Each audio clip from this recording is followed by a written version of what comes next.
இப்போ நம்ம வீடியோக்குள்ளே போகலாம், கிச்சனுக்கு போகலான்னு சொன்ன உடனே நீங்கள் பாட்டுக்கு வந்து ரெசிப்பியை பார்த்துட்டு போயிட்டே இருக்கிறீங்க. எனக்காக இந்த தடவை ஒரு நிமிஷம் பாஸ் பண்ணி நம்ம சேனலை சப்ஸ்கிரைப் பண்ணாதவங்க சப்ஸ்கிரைப் பண்ணுங்கள். அதே மாதிரி லைக் பண்ணாதவங்கலாம் கொஞ்சம் லைக் பண்ணி ஏதாவது ஒரு கமெண்ட் உங்களுக்கு பிடிச்சது, நல்லதோ கெட்டதோ, எனக்கும் கொஞ்சம் ஒரு நல்ல எக்ஸ்பீரியன்ஸாக இருக்கும். உங்கள் மனசில் நீங்கள் என்ன நினைக்கிறீங்கன்னு எனக்கு தெரியாது இல்லையா?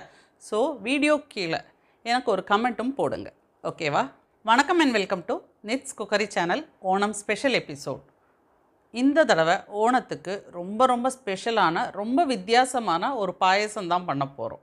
பரங்கிக்காய் இல்லைனா மஞ்சள் பூசணிக்காய்னு சொல்லுவோம், மலையாளத்தில் மத்தன்பாங்க. சரிங்களா? அதில் ஒரு பாயசம். அவங்களுக்கு இது ரொம்ப பெரிய விஷயமோ புது விஷயமோ கிடையாது. கேரளாவை பொறுத்த வரைக்கும் எல்லோரும் செய்கிறது தான். ஆனால் நம்ம தமிழ்நாட்டை பொறுத்த வரைக்கும் ஒரு பரங்கிக்காயில் ஒரு பாயசங்கிறது ரொம்ப புதுமையான விஷயம், ரொம்ப வித்தியாசமான டேஸ்ட்டாகவும் இருக்கும். ஸோ இந்த பாயசத்தில் நம்ம சுகர்லாம் சேர்க்க போகிறதில்ல, வெல்லம் சேர்த்து பண்ண போகிறோம். நார்மலி நான் வெல்லம் சேர்க்குற பாயசம் 2-3 பாயசம் உங்களுக்கு போட்டிருக்கேன். வீட் பாயசம், பாசிப்பருப்பு பாயசம், இதிலெல்லாம் தேங்காய் பால் சேர்க்காமல் பசும்பால் அதுதான் சேர்த்து பண்ணியிருக்கேன். அதனால் ஒரு கம்ப்ளைண்ட்டே இருக்குது, ஏன் தேங்காய் பால் சேர்க்காமல் நீங்கள் பாயசம் பண்ணுறீங்க வெல்லம் போட்டுன்னு. நான் எல்லாருக்கும் கொஞ்சம் ஈஸியாக இருக்குன்னு தான் இத்தனை நாள் அந்த மெத்தடை ஃபாலோ பண்ணிகிட்டு இருந்தேன். பட் இப்போது நான் உங்களுக்கு நல்லா ஆத்தென்டிக்காக தேங்காய் பால் எடுத்து எப்படி பண்ணுறதுன்னு வெல்லம் சேர்த்து பாயசம் பண்ணுற மெத்தடு தான் காமிக்க போகிறேன். ஸோ இப்போ நம்ம வாங்க கிச்சனுக்கு போகலாம். ஈஸியாக மத்தன், அதாவது பரங்கிக்காய் பாயசம், மஞ்சள் பூசணிக்காய் பாயசம் எப்படி பண்ணுறதுன்னு பார்ப்போம். ஸோ இதோ நம்ம ரொம்ப டிஃப்ரெண்ட்டான மஞ்சள் பூசணிக்காய் பாயசம் எப்படி பண்ணுறதுன்னு பார்ப்போம். அதுக்குண்டான இன்க்ரீடியன்ட்ஸ் இது இந்த மஞ்சள் பூசணிக்காய், அதாவது பம்கின் 210 கிராம்ஸ் இருக்குதுங்க. க்ளீன் பண்ணப்போ 250 கிராம் இருந்தது, கொஞ்சம் தோல்லாம் எடுத்து க்ளீன் பண்ணவும் 200 கிராம்ஸ்னு வச்சுக்கலாம் கணக்குக்கு. ஓகேங்களா? ஸோ இது நான் கப்பில் பார்த்தா 1.5 கப் இருந்தது. அதே 1.5 கப் வெல்லம் எடுத்து வச்சுருக்கேன். அப்புறம் 1 cup of thick coconut milk. இது ஒரு சின்ன தேங்காய் ஃபுல்லாக துருவி அதில் பால் எடுத்தது, திக்கான பால். இது தண்ணியான பால் 1 கப்பு. ரெண்டாவது தண்ணி ஊற்றி நம்ம அடித்து எடுப்போம் இல்லையா, அந்த செகண்ட் மில்க். அதனால தான் அடையாளம் எனக்கு மறந்துடும்ட்டு நான் ரெண்டும் டிஃப்ரெண்ட்டான கிளாஸில் வச்சுருக்கேன்.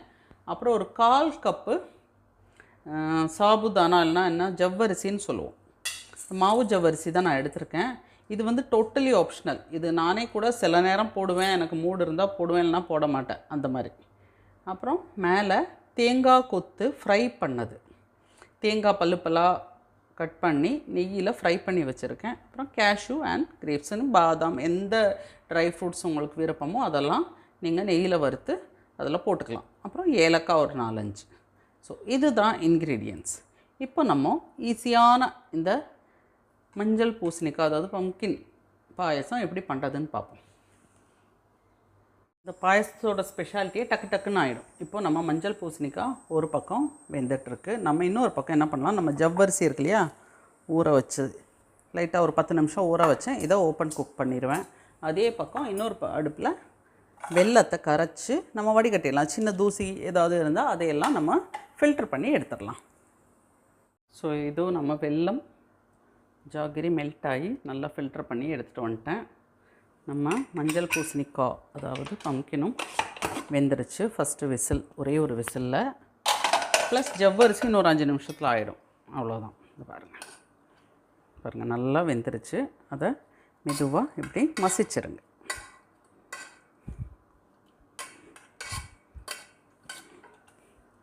இப்போ இதோ நம்ம ஜவ்வரிசியும் ரெடி ஆகிடுச்சு.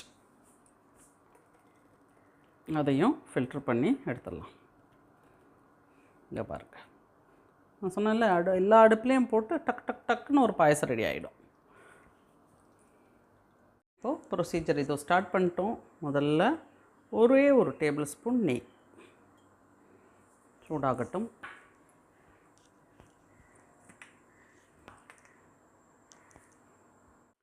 தேங்காய் நான் ஆல்ரெடி வறுத்துருந்தேன், ஆனால் அந்த கேஷ்யூஸ் எல்லாம் இன்னும் வறுக்கலை. முதல்ல அதை வறுத்து எடுத்துடலாம். கேஷ்யூ அண்ட் ரேசின்ஸ் ஃப்ரை பண்ணியாச்சு. அடுத்த ஸ்டெப்பாக மஞ்சள் பூசணிக்காயை கொஞ்சம் நெய்யில் இந்த ரா ஸ்மெல் போகிற அளவுக்கு ஜஸ்ட்டு கொஞ்சம் சாட்டே பண்ணலாம். ஸோ ரா ஸ்மெல் நல்லா போயிடுச்சு. ஒரு 5 மினிட்ஸ் சாட்டே பண்ணேன். இப்போது நம்ம 2ஆம் பால் கோகோனட்டில் தண்ணி கொஞ்சம் ஊற்றி 2ஆவதாக எடுத்தோம் இல்லையா, அந்த பாலை சேர்த்துடலாம்.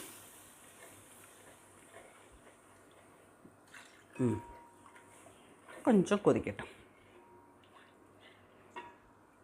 இப்போது இன்பிட்வீன் நான் ஒரே ஒரு pinch of orange colour shooting எடுக்கிறதுனால சேர்த்தேன்.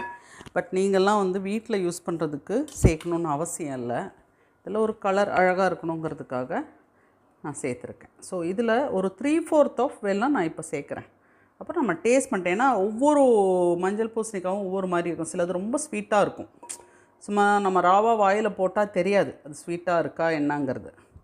அதனால் அப்புறமா சேர்த்துக்கலாம். இப்போ நான் ஒரு 3 நம்ம எடுத்து வச்சதில் 1.5 கப்பில் ஒரு 1 கப் அளவுக்கு சேர்த்துருக்கேன்னு வச்சுக்கோங்களேன். ஒரே ஒரு கொதிக்கட்டும். ஆல்ரெடி வெல்லம் நல்லா கொதித்து பச்சை வாசம் போயிடுச்சு. பட் ஸ்டில் இன்னும் ஒரு கொதிக்கட்டும். இப்போது இந்த ஜவ்வரிசியை நம்ம சேர்த்துடலாம்.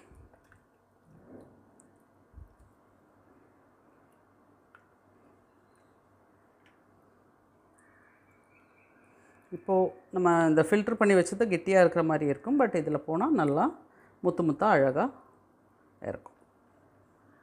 நான் ஆல்ரெடி சொன்ன மாதிரி ரொம்ப சின்ன குவான்டிட்டி தான் நான் பண்ணுறேன். ஆக்சுவலி இந்த ஸ்டேஜில் உங்களுக்கு கொஞ்சம் தித்திப்பு ஜாஸ்தியாக தெரியும். ஆனால் நம்ம தேங்காய் பால் அந்த தலைப்பால் கொஞ்சம் ஊற்றினோன்னா அந்த ஸ்வீட் அடங்கிடும். ஒரு பிஞ்ச் ஆஃப் சால்ட் போடுறேன். எல்லா ஸ்வீட்டுக்கும் ஒரு பிஞ்ச் ஆஃப் சால்ட் போட்டால் தான் நல்லாயிருக்கும். அது எல்லாருக்குமே தெரியும், இருந்தாலும் சொல்கிறேன். பாருங்கள் திக்காய் வருது பார்த்திங்களா, இன்னும் கொஞ்சம் திக்காகட்டும். ஸோ இதோ நல்லா திக்காயிடுச்சு. இப்போ இந்த ஸ்டேஜில் சின்னதாக வச்சுட்டு நம்ம தலைப்பால், அதாவது தேங்காய் பால் திக் மில்க், இந்த தண்ணியாக இருக்குதுன்னு யோசிக்க வேணாம். இது ஆறுனா இன்னும் கொஞ்சம் கெட்டியாகிடும். ஸோ கரெக்டாக இருக்கும். இந்த அளவு ஃபாலோ பண்ணுங்கள், கண்ணை மூடிட்டு நம்புங்க, கரெக்டாக இருக்கும். இது ஒரு 5 பேருக்கு பாயசம் கரெக்டாக இருக்கும். 5 டம்ளர் கரெக்டாக வரும். ஸோ இதோ நம்ம தேங்காய் பால் போட்டால் கொதிக்கக்கூடாது. ஜஸ்ட்டு ஒன்று சூடான ஒன்று ஆஃப் பண்ணிடணும். ஏன்னா வெல்லம் போட்டிருக்கோம் இல்லையா, அதான் தேங்காய் பால் போட்டால் இந்த தலைப்பால் போட்டால் ரொம்ப கொதிக்கக்கூடாது. இதோ நம்ம பரங்கிக்காய் இல்லைனா மஞ்சள் பூசணிக்காய் பாயசம் ரெடி. லைட்டாக சூடானோடனே நம்ம ஆஃப் பண்ணிடலாம். ஸோ இதோ போதும், நல்லா சூடாகிடுச்சு பாயசம். ரொம்ப நேரம் வைக்கக்கூடாது. தலைப்பால் போட்டால் கொஞ்சம் தேங்காய் பால், அப்புறம் நம்ம கேஷ்யூ, ரேசின்ஸ் எல்லாம் போட்டாச்சு. ப்ளஸ் கொஞ்சம் ஏலக்காய் பவுடர்.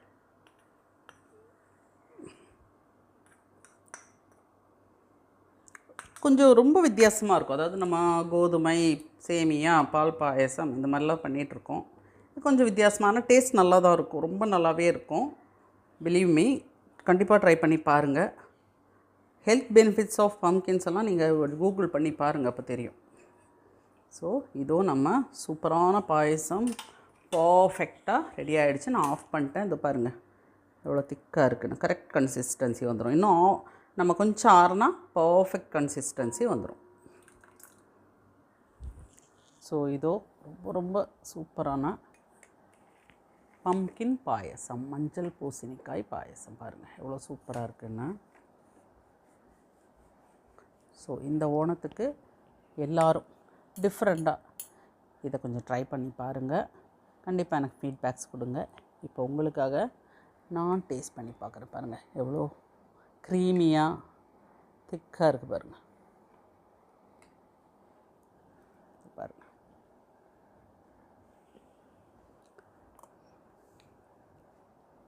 ரொம்ப பிரமாதமாக இருக்குங்க. ரொம்ப வித்தியாசமான ஒரு ருசி, அதுதான் ரொம்ப டிஃப்ரெண்ட்டான ஒரு டேஸ்ட். கண்டிப்பாக எல்லோரும் ட்ரை பண்ணி எனக்கு ஃபீட்பேக்ஸ் கொடுங்க.